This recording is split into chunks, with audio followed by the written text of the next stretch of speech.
মায়ার নবী ডাক দিয়ে বলে, আবু বকর, গভীর রাতে মসজিদে নববীতে কেন নামাজে দাঁড়ায় যাবেন? আবু বকর বলেন, ইয়া রাসূলুল্লাহ, আল্লাহর আদালতে কেমনে যে দাঁড়াইয়া হিসাব দিব? ওই মালিকের পরিচয় তো আমি এখনো পাই নাই। আমার মালিকের পরিচয় দাঁড়িয়ে যদি হাসরের ময়দানে দাঁড়াই, ওই হাসরের ময়দানে জাহান্নামের আগুনের গরম, অন্যদিকে সূর্যের গরম সহ্য করা সম্ভব হবে না। আল্লাহ তাআলার আগামীতে আওয়াজ দিয়ে বলবেন, লিমানিল মুলকুল ইয়াউম, লিল্লাহিল ওয়াহিদিল কাহ্হার। আল্লাহ বলবেন, আজ দিনের রাজত্ব কার? ও রাজা বাদশারা, ও অহংকারীরা, আরে ওলামারা পায়ে ধরে ধরে বুঝায় নামাজ পড়ো, পর্দা করো, হালাল খাও। অহংকারী ভাব নিয়ে বলো নামাজ পড়ার দরকার নাই, রোজা রাখো না, পর্দা করো না। ওরে আমার মাওলাকে ছোট মনে করিও না। আমার আল্লাহ যত দয়াময় ততটাই ভয়ঙ্কর। আমাদের ময়দানে আমার আল্লাহ যখন রাগান্বিত হয়ে আওয়াজ দিবে, হাসরের ময়দানটা থরথর করে কেঁপে উঠবে। আরে মানুষগুলো পাগলের মতো হয়ে যাবে, গুনাহগারের মাথার মগজগুলো ভাতের মারের মতো পাস্তার করে ঘুরতে থাকবে।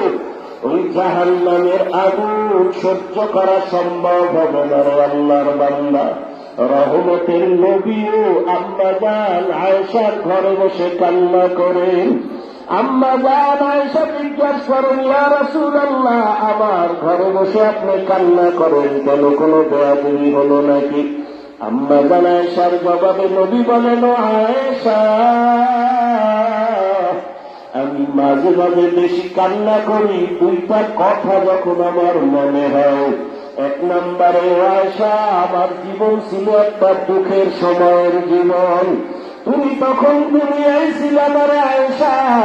এমন একটা সময় ছিল দুনিয়ার কাছে আমি বাবা বলে ডাক দিতে পারি নাই। 6 বছরে আমি আপা হারাইয়া বড় এতিম। তাই সেই ময়দানে আমাকে পাথর মেরে রক্ত ঝরায়।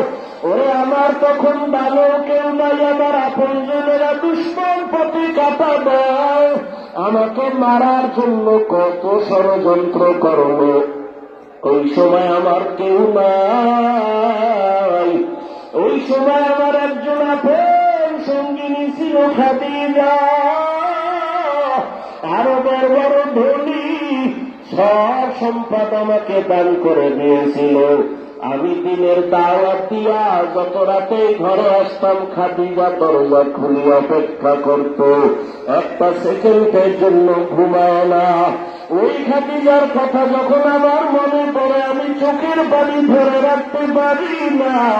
আমার বংশের দুশ্মনেরা 3টা বছর শিয়াবে আবু তালিবে আমাকে গৃহবন্দী করে রেখেছে।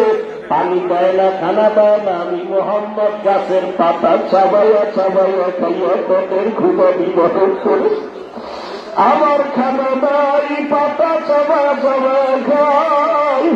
ওই খাদিজা আমার সাথে হাজির, খানা বন্ধ করে আমার সাথে আসিয়া ওই গাছের পাতা চাবাইয়া চাবাইয়া খাইত। ওই খাদিজার কথা যখন মনে পড়ে, আমি চোখের পানি ধরে রাখতে পারি না। আর আমার মাঝে মাঝে কান্না, কিয়ামতের কথা যখন আমার মনে পড়িয়া যায়, আমি চোখের পানি ধরে রাখতে পারি না।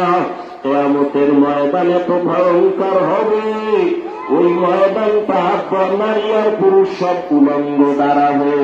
আমার আল্লাহর আদালত বড় গরম হয়ে যাবে। জাহান্নামের আগুনের আওয়াজ, জাহান্নাম চিল্লাইলে আর বলবে, আল্লাহ নাফরমান গুলো কই, বিধাবাদী গুনাহগার গুলো আমার পেটে দাও।